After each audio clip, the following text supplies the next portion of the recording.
Toughest exam है India का, UPSC, उसकी 2.5 लाख की फीस को हम 7,500 में कर दिए। और सेम बहुत बढ़िया, वेरी गुड। और इंडिया के सबसे बेस्ट टीचर के साथ जो भी हैं वो अपने सब्जेक्ट में उससे बेस्ट इंडिया में कोई नहीं। और इतना के बावजूद ऐसे हम लोग को लगता होगा 7,500 बहुत कम है। एक लड़की ने कहा कि सर शाम वाले बैच को ना मॉर्निंग में कर दीजिए। हम कहे बाबू तो इतना सबके इंडिविजुअल से तो बैच ट्रांसफर नहीं, क्या प्रॉब्लम है? उसने कहा ना शाम में हमको दूसरे के यहाँ बर्तन मांजने जाना होता है। तो हम लोग को लगता है कि जितना ये तकलीफ इससे कई गुना जाते हैं। और कई बार तो ऐसा लगता है कि वो भी ना ले। एक लड़का बेचारा नदी से बालू निकालता था और वो बालू को भरता था, फिर नाव बालू को किनारे लेके बेचती थी और वो बालू भरता था, उससे मेरी फीस ले आया। हमारा हाथ कांप गया, हम कैसे फीस ले लेंगे यहाँ पर। बहुत बढ़िया। उसी दिन हमने ये प्रण लिया था कि भारत का कोई भी बच्चा उसके सफलता में पैसा उसकी बाधा नहीं बनेगी, चाहे उसको जितना भी पढ़ना रहे यहाँ पर। क्या बात। और अर्चना जी, मैं इनके बारे में एक बात, खान सर आपके बारे में मैं एक बात कहना चाहता हूँ। इनका जो स्टार्टअप है ये बूटस्ट्रैप्ड है। अच्छा। मैं साधारण भाषा में बता देता हूँ, ये सेल्फ फंडेड है। इन्होंने अभी तक किसी और से पैसा नहीं लिया है। ये इन्वेस्टर के पैसे से नहीं, इन्होंने खुद इसको बिल्ड किया है। और बल्कि इतना स्ट्रॉन्ग स्टार्टअप है ये कि मैं कहूंगा कि अगर इन्वेस्टर्स को इन्वेस्ट करना हो तो मैं इंडोर्स करता हूँ ऐसे स्टार्टअप्स को। यही सब चीजों को देखते हुए कई लोगों ने धमकी भी दिया था वहां पर। अच्छा। और उसके बाद बम चला दिए और 7-8 बम चला दिए और कुछ ब्लास्ट हुआ। एक बेचारा नया लड़का आया था एडमिशन लेने के लिए, उसकी स्कूटी उड़ा दिया। वो आया था, कहा कि सर हम तो पढ़ने आए थे, हमारा स्कूटी उड़ गया। हमारी ऑफिस उड़ा दिए सब। एक तो पास में आके गिरा और नहीं फटा वो।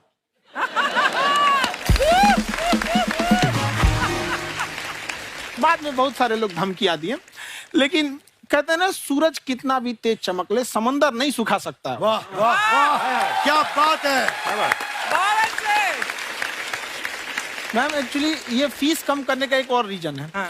2.5 लाख 3 लाख की जो फीस में सब लोग पढ़ाई अफोर्ड नहीं कर पाते। इसलिए वो कुछ ही लोग अफोर्ड कर पाते हैं, तो उनका मेंटल लेवल तो बहुत ऊपर चला जाता है। लेकिन एक पूरे देश का मेंटल लेवल थोड़ा सा स्टेबल नहीं हो पाता।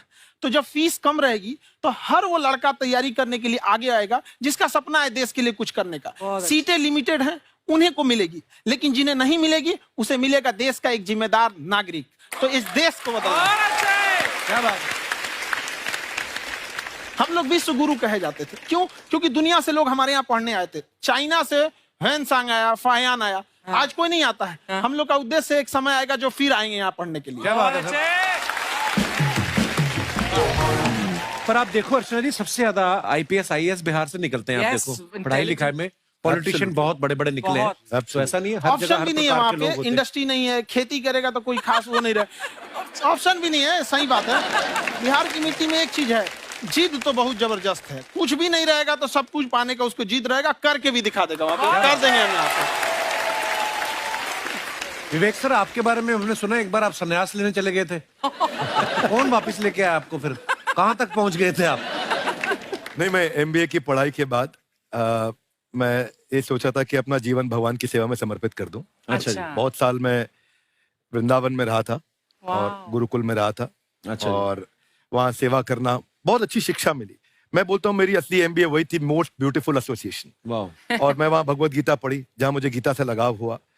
तो मेरे गुरुजी का आदेश था कि आप भगवत गीता को बिजनेस मैनेजमेंट के साथ जोड़ के देश दुनिया में बताओ। मेरे को लगा बड़ा मुश्किल काम है। मैंने बाद में देखा कि डॉक्टर स्टीफन कॉवी, जिनकी किताब है 7 habits of highly effective people, आप सबने पढ़ी होगी। उन्होंने बोला मैंने 7 हैबिट भगवत गीता से लिए। और हमारे देश के लोग ऐसे हैं जो मेरी किताब पढ़ते हैं, जो कि 3.5 मिलियन कॉपीज बिक चुकी हैं, और भारत में भगवत गीता नहीं पढ़ते। तो मुझे लगा कि मैं गीता विद मैनेजमेंट के ऊपर आकर के बातचीत करूं। मुझे लगा बहुत कठिन होगा, पर मेरे गुरुजी का आदेश था कि कठिनाई आपको तभी तक दिखेगी जब कठिनाई को देखोगे। तो एक छोटा उन्होंने मुझे बताया, पूछा कि इस कमरे में लाल रंग कितनी जगह है, देखो आप भी एक बार जरा देख के बताओ। तो 7-8 जगह लाल रंग दिख रहा है यहाँ पे आपको। 1 ये 2, वो लाल रंग टी शर्ट पे 3 4 5, ये लाल हो गया 6, उधर लाल हो गया 7, एप्पल लाल, बिल्कुल ठीक 7। पर जब आप लाल रंग ढूंढ रहे थे तो क्या आपको हरा रंग दिख रहा था? Yes no? नहीं। जब आप लाल रंग ढूंढ रहे थे तो क्या आपको काला रंग दिख रहा था? Yes no? नहीं। नो। जिंदगी भी ऐसी है, जो क्या बात? ढूंढोगे वही मिलेगा, बाकी कुछ नहीं मिलेगा। तो उन्होंने कहा कि आप इसी सोल्यूशन पे फोकस करो और गीता के मैसेज को पहुंचाओ। तो मैं बिजनेस मैनेजमेंट के प्रोग्राम्स कॉर्पोरेट्स में करने शुरू किए, क्योंकि गीता पहला मोटिवेशनल सेमिनार जो पृथ्वी के इतिहास में कपिल जी हुआ, वो कृष्ण ने दिया था।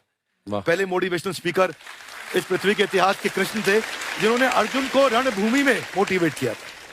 बड़ी पेशेंस कृष्ण ने अपने लीडरशिप क्वालिटी से दिखाई, वो मुझसे मुझे बड़ा इंस्पायर किया, वो चर्चा ने इंस्पायर किया और डिस्कशन ने इंस्पायर किया। तो उस डिस्कशन को मैं आज भी लेके चलता हूं अपने साथ। कहाँ सर, हमने सुना है आप 5 स्टार में रुके थे कल और नीचे जाके वड़ा पाव खाने गए आप रेहड़ी पे। एक्चुअली क्या है ना कि वहां जो चीजें सीखने को मिलती है ना, खाली पेट और खाली जेब इंसान को जो सिखाते हैं वो किसी यूनिवर्सिटी कॉलेज में नहीं सिखाया जाता। और गरीबी बड़ा बेशरम चीज होती है। तो कहते हैं कि मौत भी तू जल्दी आया कर गरीब के घर में, कफन का पैसा भी खर्च होता है दवाइयां खरीदते खरीदते। हाय हाय हाय, क्या बात है।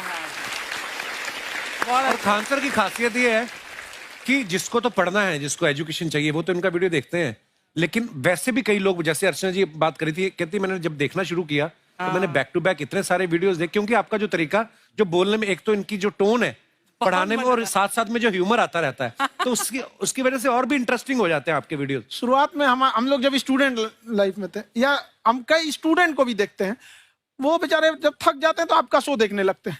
तो शुरू में हमको लगता था जब कि अरे ये हमारी पढ़ाई उसके लिए है, लेकिन पढ़ाई में थक जाता है, शो देख के नहीं थक जाता। तो हमने सोचा दोनों को मिक्स कर देते हैं। तो हमने उसको, और आज आपको पता नहीं हमने भी यही किया है। मिक्स करने। हमारे एजुकेशन सिस्टम में 2 कमी है, एक एजुकेशन की, दूसरा सिस्टम की। आप पटना से हैं ना? हाँ। हमें भी पटना पसंद है। बस कोई पटाने वाला चाहिए। नहीं, मजाक नहीं कर रहे हैं। आपका जो चैनल है, हम दिन में 10 बार आपके चैनल को सब्सक्राइब करते हैं। अरे हाँ, और बेल आइकन तो हम इतना जोर से दबाते हैं कि बाकी यूट्यूब वाले बाहर निकल के देखते हैं कि ये कौन है जिसने इनका चैनल इतना जोर से दबा दिया बेल आइकन।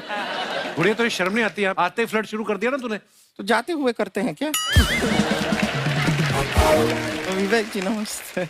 आपसे एक काम था, छोटा सा कर देंगे आप? ये क्यों करेंगे? नहीं, गुरुजी हमेशा अपने वीडियो में कहते हैं कि विवेक से काम लो, विवेक से काम लो।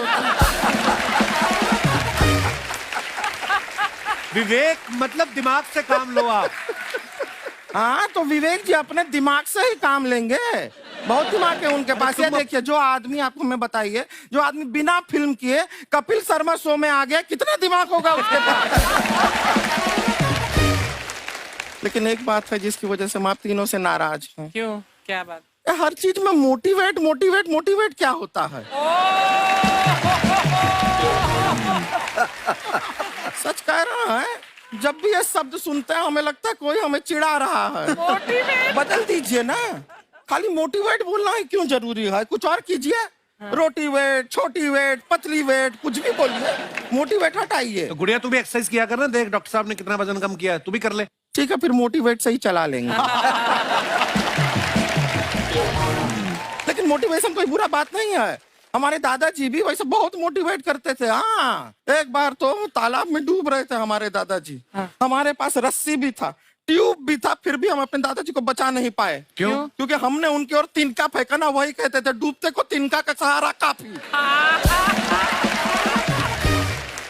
नहीं लगा सहारा, दादाजी बुड़बुड़ बुड़बुड़ बुड़बुड़। गुड़िया, तू क्या करने आई इधर? अरे हाँ, हम क्या करने आए हैं, एक पूछना था सर, खान सर, ये जो हमारा एक चाचा का लड़का है, उसको क्या है, थोड़ा पढ़ाई में प्रॉब्लम हो रहा है। तो 12वीं का पढ़ाई आप उसको अच्छी तरह करवा के 12वीं पास करवा देंगे आप? करवा देंगे, वेरी गुड, बात कर लेते हैं। हाँ, राम सरोवर, देखो हमारा बात हो गया है। ये 10वीं जो तुमसे नहीं दिया जा रहा है वो नहीं देना है।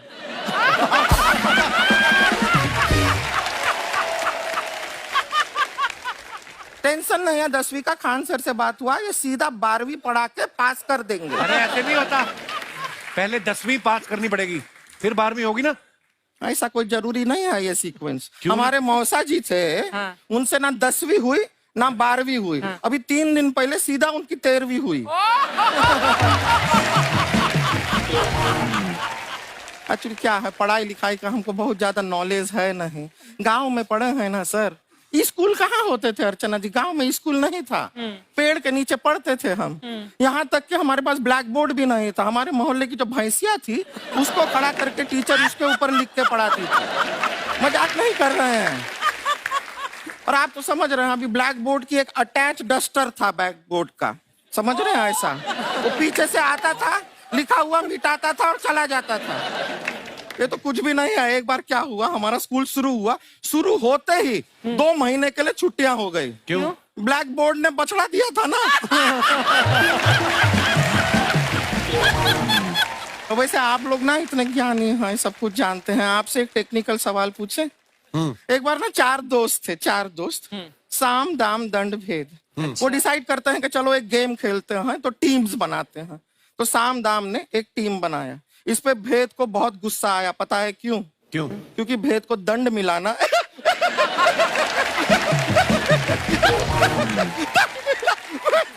ये सिर्फ हंसती नहीं है सर, थोड़ा सा पेट्रोल पिला दो स्टार्ट भी हो जाती है। इतना है कि और भी बता दीजिए, जब हम बीमार होते हैं हम डॉक्टर के पास नहीं मैकेनिक के पास जाते हैं, और डिटेल दे दीजिए। ऐसा कुछ नहीं है सर, ये बोलते हैं खाली। लेकिन अभी एक रिक्वेस्ट था सर, हमारा एक भाई है, पुरुषोत्तम नाम है उसका, वो गांव से आया हुआ है। आप लोग थोड़ा उससे सब बातचीत करेंगे, थोड़ा उसको प्रोत्साहन देंगे। और शर्मा जी, आपसे भी एक रिक्वेस्ट था, आपसे हमने कभी कुछ मांगा नहीं है। पुरुषोत्तम आएगा ना, एक बार बस उससे कह दीजिएगा, पुरुषोत्तम तुम कितने हैंडसम हो। मैंने देखा ही नहीं अभी तक। हाँ, तो देख के बस बोल दीजिएगा तुम ठीक है। कितने हैंडसम हो, ऐसा बोल दीजिएगा प्लीज। ठीक है। हम बुला लेते हैं पुरुषोत्तम।